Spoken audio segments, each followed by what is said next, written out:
Tolega jirtu jecha arras video biraatiin walitti deebinee jirra. Video kanaan immoo kan laallu HNS yookaan hardware and networking service gaafilee modela theory jechuudha.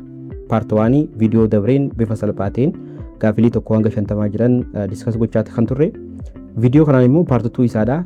Gaafii 51 farraa kaafne kan itti fufnu ta'a jechuudha. Asumaan yoo isinitti tolee jiraate subscribe akkasumas like yoo gootan anillee natti tola. Wantoota fooyyoo qaban yoo jiraate immoo comment gochuudha. Akkasumas wantoota yoo dalagame ni wayye jaamu yoo jiraate yookaan jettan yoo jiraate comment gochuun hin dagatinaa jecha kallattumaan gara gaafii keenyatti kan deemnu jechuudha. Gaafii 51 farraa kan itti fufnu domain name system yookaan DNS isa jennee yaamnu jechuudha. Domain name system can obtain the dash of a host if its domain name is now and vice versa. Kana jechuun DNS can obtain argachuu ni danda'a. Maal argachuu danda'a? If its domain name now yoo ta'e yookaan domain name yoo beekne dash argachuu ni dandeenya jechuudha DNS dhaan. Saniifuu DNS domain name gara IP address itti convert godhu jechuudha. Saniif domain name yoo qabeenu taate IP address argachuu dandeenya jechuudha. Saniif daashii kanatti kagalu IP address ta'uu qaba. N station address kun physical address dha.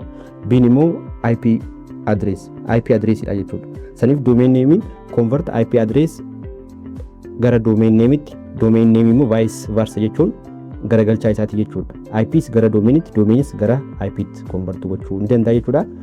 Inni itti aanu checksum kun error check gochuudhaaf value fayyadamnudha. Port address immoo network address dha jechuudha. Saniifuu deebiin keenya B dha jechuudha. Dash is good. Dash is good. Cost effective choice for a smaller network because layout is simple. Allow all devices to be connected via single coaxial or RJ45 cable. Amma asirratti waa'ee topolojiitti nu gaafachuu deemaa jechuudha. Saniif topolojii jiran keessaa cost effective kan ta'e akkasumas choice for a smaller networkidhaaf network xixiqqaadhaaf filatamaa kan ta'e because layout is simple. Sababni isaa layoutiin isaadha yookaan arrangementiin isaadha salphaa waan ta'eef jechuudha. Allow all devices to be connected single coaxial cable irratti yookaan single cable irratti connect topolojiin ta'uu beekamaadha jechuudha. Baas inni jennu yookaan immoo truncate irratti connect ka ta'u baas topolojiidha jechuudha. Saniifuu deebiin keenya baas topolojii ta'a yookaan diidha jechuudha. Maaliif baas topolojiin tokkoffaa cheapest dha, cost effective jechuun gatiin isaadha rakkishaa akkasumas install gochuufis salphaadha. Akkasumas deebinee single cable irratti connect kan goonu jechuudha device hundaa'u. Saniif deebiin keenya diidha jechuudha. Star topolojiin central device dha qabanna. Device hunda geessinee central device irratti connect gochuudha. Hybrid kan jennuun star fi ringii waliin fayyadamu yookaan star fi baasii topolojii garagaraa lama gisee waliin fayyadamne hybrid topology jennaan jechuudha.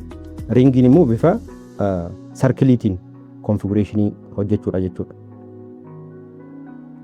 53 which of the following is not an advantage of implementing the 5S technique? Not advantage saniifuu negatiiva barbaaduudha jechuudha. Asirratti 5S gaafa implement goonu disadvantage akka disadvantage itti kan laalamu yookaan negatiiva kan ta'edha. And improve work discipline kun positive dha waan ta'eef 5S work discipline improve gochuudhaaf ni gargaara. Saniifuu NDB dha jechuudha. NDB ta'uu jechuudha. Not yaa waan ta'eef. Saniifuu nuti choice kana keessaa yookaan filannoo jiran keessaa jecha yookaan sentensii negatiiva ta'e barbaadudha jechuudha. Biin immoo create dirty workplace. Dirty workplace osoo hin taane clean workplace create gochuudhaaf 5S kan gargaaru. Saniifuu not an advantage yaa waan ta'eef B dha jechuudha. Biin dirty workplace dha waan ta'eef deebiin keenya B dha jechuudha kanammoo. Inni itti aanu 54ffaan which of the following qualify as best disaster recovery yookaan DR jechuun disaster recovery seat. Asirratti disaster recovery jechuun gaafa sistemni tokko fayyadamnu disaster recovery keenya backup keenya iddoo wayii kaayyanna. Sistema san dhibbatti sistemni nuti fayyadamaa jiru sun fail ka godhu yoo taate isa backup gochaa jiru san restore gooneet kan fayyadamnu jechuudha yookaan recover gooneet deebisnee sistemicha hojii kana agarsiifnu jechuudha. Saniifuu gaafa disaster recovery kana fayyadamnu best seatiin akkamitti set gaafa goonu jechuudha gaafa kaayyannudha. Fakkeenyaaf N DR seat in same city Fakkeenyaaf amma disaster recovery keenya same city keessatti magaalaa wal fakkaataa keessatti gaafa keenya jechuudha. Asirratti disaster recovery jechuun akkuma jalqaba jennee baakaappii yookaan siistama keenya baakaappii iddoo wayirratti yookaan divaayisii bira irratti cloud ta'uu danda'a yookaan offline ta'uu danda'a online ta'uu danda'a baakaappiidha garuu. Saniif magaalaa tokko keessatti hajiraatu taate fakkeenyaaf amma same city dha jaa magaalaa tokko keessatti siistamni keenya yookaan sarvarri siistama keenya qabates magaalaa tana keessa hajiraatu taate akkasumas baakaappiin keenyas gamoo wal fakkaatu biraadha somatti baakaappii gochaa kan jiru yoo ta'e balaan wayii tokko mudatee gamoon tun dhibbaa dhibbatti distirooy haa ta'u yoo taate daataawwan kanaan dura fayyadamaa turree fi siistamichaas walumaan dhabnaa jechuudha. Saniifuu M deebii sirriitii miti jechuudha. Biin immoo disaster recovery siitiin same campus kunis Eedhaan wal fakkaataadha. Disaster recovery siitiin different country kana jechuudha. Siidha jechuudha. Different country amma siistamoota critical ta'e gurguddaa biyya biraa keessatti baakaappii isaadhaa kan kaayyamu jechuudha. Biyya amanamummaa qabdu akkasumas biyya protected taate keessa security'n siidhaa more eeggamaa ta'e keessatti baakaappii keenya kaayyamu jechuudha. Fakkeenyaaf biyya nuti keessa jiru sanitti balaan uumamaa ta'uu danda'a, namtolchee ta'uu danda'a, rakkoon ibiddaa ta'uu danda'a yookaan paawuriidhaa ta'uu danda'a. Divaayisoonni nuti fayyadamaa jiru sun yookaan siistamni keenya irra jiru sun dhibbaa dhibbatti feel ka godhu yoo taate biyya sanii recover goone daataa siistama keenya itti fufsiisuu ni dandeenya jechuudha. Saniif gaafa baakaappiin hojjetamu siistamni kamiyyuu baakaappii qabaachuun dirqama jechuudha.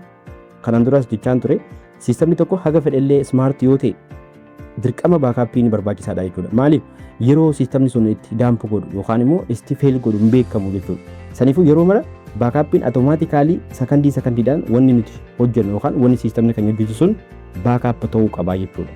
Kanaaf disaster recovery keenya immoo yookaan recovery keenya biyya fagoo jirtutti baakaap godhannaa biyya keessa jiru tanatti magaalaa nuti keessa jiru tanarratti balaan wayii ga'ee feel ka godhu yoo taate achii fudhannee fayyadamuu ni dandeenya jechuudha restore goone.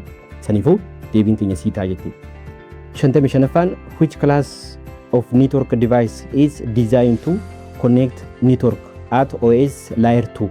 OS layer 2 jalatti OS layeriin eenyu akka ta'e data link layeriidha beekamaadha.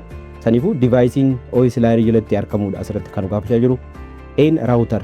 Routeriin network layer jalatti yookaan layer 3 jalatti kan argamu. Bin bridge. Bridgeidha jechuudha. Layerii 2 jalatti kan argamu. Saniifuu deebiin keenya bridgeidha ta'a. Haabii fi repeateriin yookaan regeneratoriin layer 1 yookaan physical layer jalatti kan argaman. Kanaafuu deebiin keenya B'dha jechuudha. Inni itti aanu 56ffaan you install and configure a new router. User can access web page using IP address but not fully qualified domain name. What types of problem is indicated? Asirratti amma install and configure new router gootee jirta. User can access web page use IP address dhaan useriin tokko IP address fayyadamee websaayiticha yookaan web page'icha access gochuu ni danda'a. But not fully qualified domain dhaan immoo kanaan immoo hin danda'u yookaan domain dhaan immoo hin danda'u domain name dhaan immoo hin danda'u jaa. What types of problem is indicated? Rakkoon kun kan mudachuu danda'e N TCP port 25 was not opened through the router. 25 port wajjin fi domain name wajjin waan walitti deemuu qabu. Saniifuu deebiin ta'u TCP port 53 was not port 53 was not opened when the router was configured. Kana ta'a jechuudha. Maaliif 53 portiin kun domain name dha yookaan port 53 domain naming port numbering isaadha 53 dha jechuudha. Saniifuu ishiin tun open waan hin ta'iniif IP dhaan inni harkataa garuu domain dhaan immoo akkachuu kan hin dandeenye ishiin tun open waan hin ta'iniif jechuudha. Saniifuu deebiin keenya B ta'a jechuudha. Inni itti aanu 57ffaan if all devices are connected to central hub what is the topology? Device hundinuu central hub irratti connect gaafatan topologiin akkanaa kun eenyudha? Star topology kana jechuudha.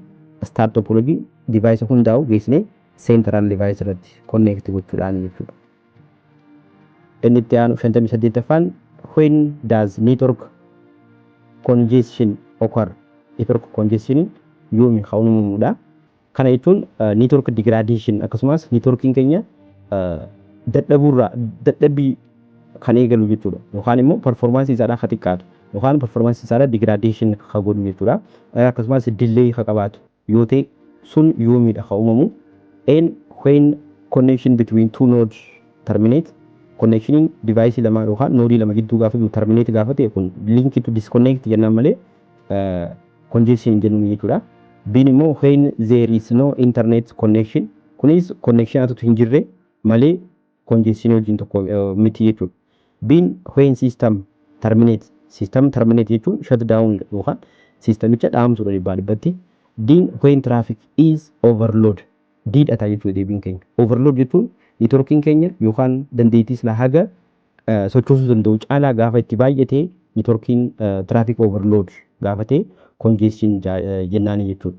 Gaafas delay uumuu danda'a yookaan networking performance isaadhaan ni xiqqaata. Speediin silaa receive fi send itti gochisuun hir'ataa deemaa jechuudha. Saniifuu overload gaafa ta'edha jechuudha. Traffic overload gaafa ta'e dandeettii isaa ol gaafa ta'e jechuudha. Saniif deebiin keenya diidha jechuudha.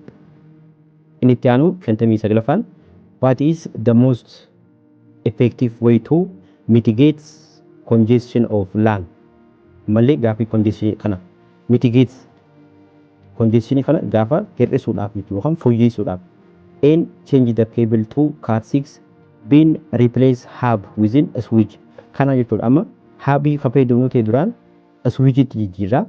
Hubiin akka broadcast yeroo tokkotti device hundattuu kan traffic send ka godhu jechuudha. Garuu switchiin immoo check godhee destination check gochaati ka ergu waan ta'eef ishiin tun fooyyessuu danda'a jechuudha. Overload traffic fooyyessuu ni danda'a jechuudha. Fakkeenyaaf asirratti akkasumas reduce collision illee reduce gochuu ni danda'a jechuudha switchiin.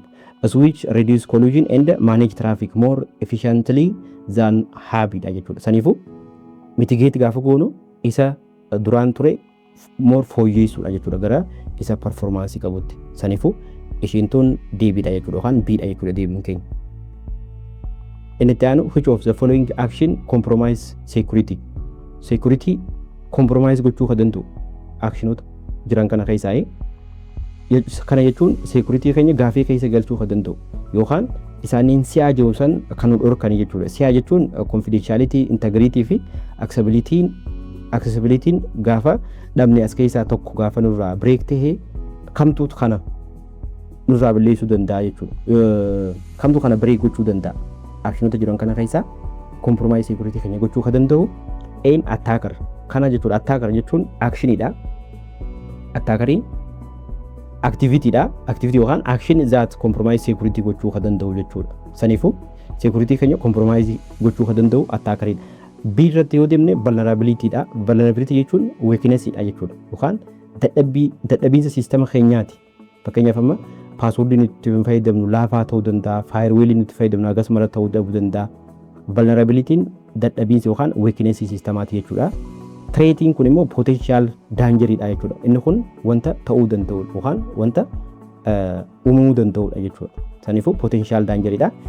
Inni itti aanu immoo exploiting kun immoo exploit gaafa jennu weakness keenya barbaadee attack gaafa nu godhan yookaan dadhabiinsa keenya eessaan networking security dhaan immoo yookaan garamiin password dhaan immoo sanjoo check godhee gaafa attack nu godhan exploit dha jennaan jechuudha. Saniifuu method yookaan teknikii weakness keenyaan attack itti nu godhan exploit jennaan yaamna jechuudha. Saniif deebiin keenya dha jechuudha. Inni itti aanu 21ffaan which of the following allows user to log in into network and access resource. Kana jechuun useriin login akka godhu allow gochuu akkasumas resource akka access godhudha. Eega login godhee booda reportiin wantoota jiran report gochuudha malee security wajjin walitti hin deemu.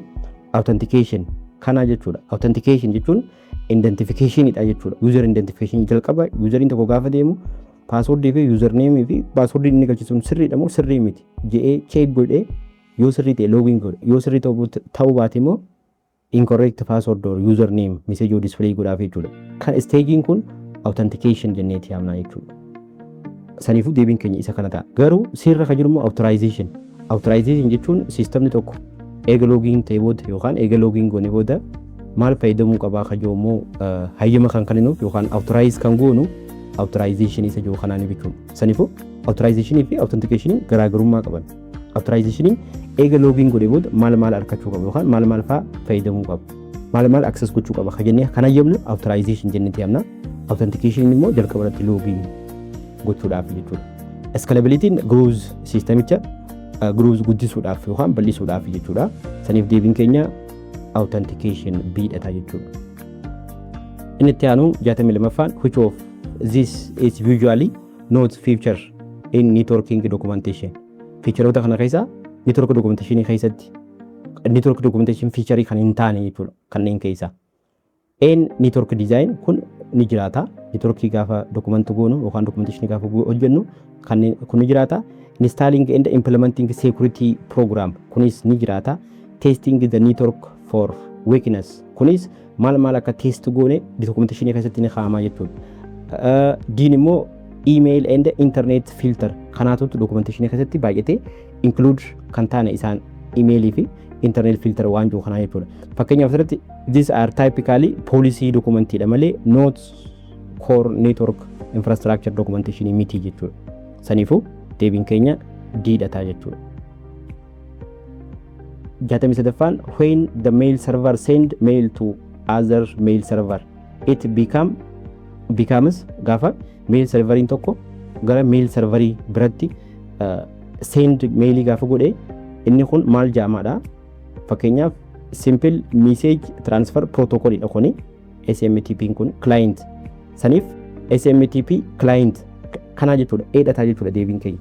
Maaliif SMTP clientiin send gaafa godhu client dha server immoo receive godhee response godhuudha jechuudha. Saniif fakkeenyaaf amma sirratti SMTP server jaa kun immoo response gaafa godhuudha jechuudha.